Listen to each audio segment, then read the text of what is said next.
First shot missed. My hand was shaking. I never held a gun before. But you managed to hit Mr. Giddens with the second shot. When I saw him fall back, I couldn't help but think, God steadied my hand. God steadied it? God gave me the strength to follow his guidance. But he wasn't the one who pulled the trigger, was he? No. Scott Giddens was a drug dealer who terrorized a neighborhood for no other reason than his own greed. He was a sinner. What happened to the fifth commandment, Father? Scott Giddens caused the death of a young boy. Exodus 20:13 may say, thou shalt not kill, but Exodus 21:12 says, he that smiteth a man so that he die shall surely be put to death.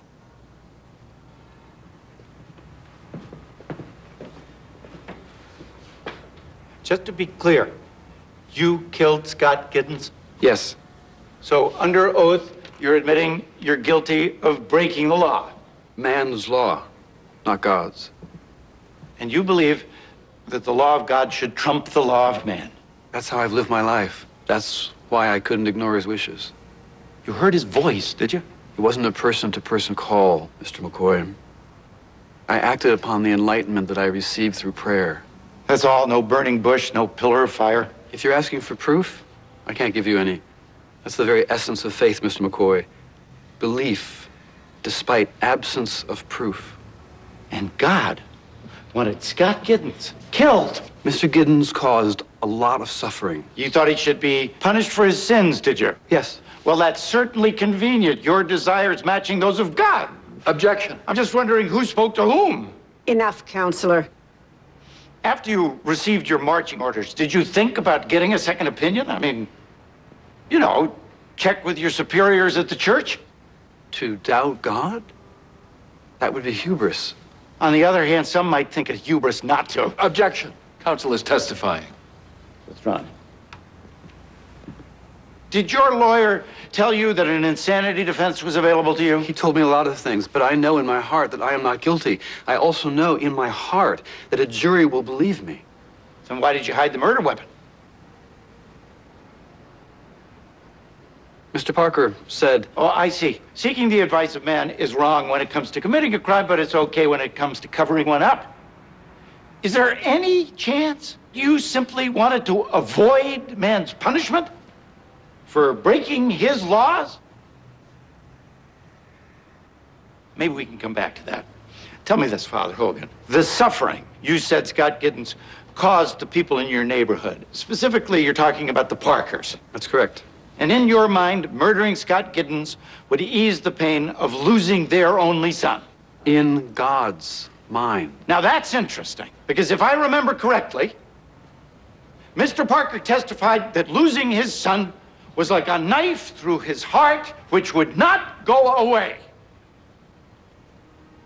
A knife through the heart hurts, Father Hogan. Your Honor. So if God wanted to ease the Parker's pain, he really screwed the pooch on this one. All right, that's enough. Tell me, Father Hogan, isn't it your job to comfort your parishioners?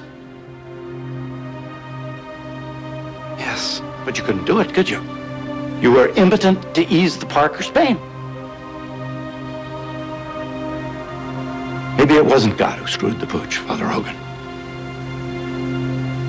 Maybe it was you.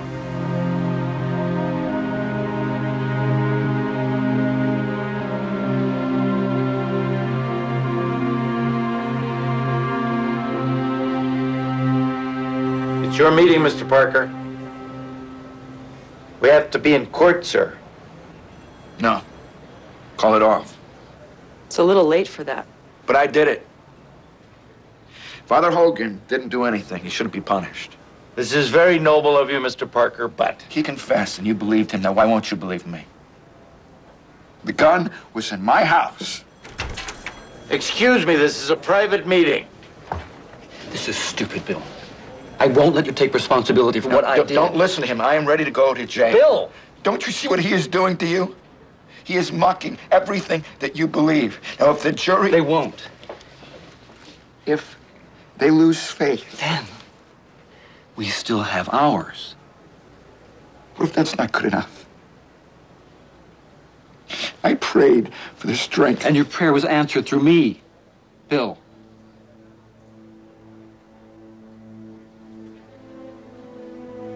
Well, this certainly makes things interesting. Wait. You don't really believe him? It's not my call. It's up to a jury. 8 1/3 to 25. Richard, don't. This gives us reasonable doubt. I can't let this man put himself in harm's way for me. Going. Fine. I accept.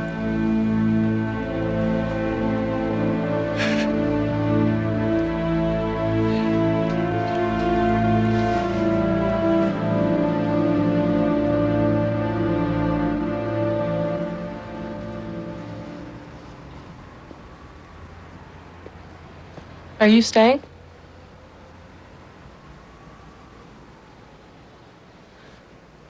Can I ask you something? Tommy Suter. He lived 2 doors down from us on Damon Avenue. He was a couple of years older than me, and as far back as I can remember, I followed him around like a puppy. A VA hospital in 1968 was no place for a puppy.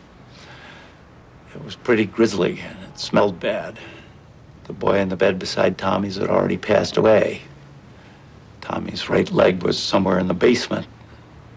What was left of his face was tar paper. I squeeze in beside a priest who's urging Tommy to make a deathbed recantation of his sins. Tommy smiles with the part of his mouth that still works and says,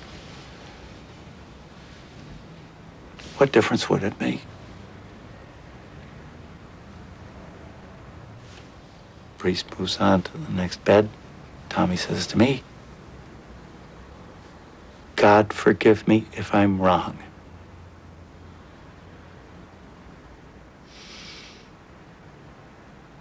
I think that's the last thing he ever said. Took a lot of guts.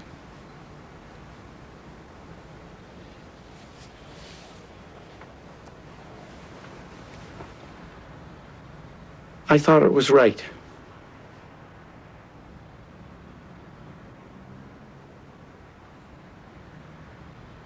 Me, I'm still tagging along after Tommy.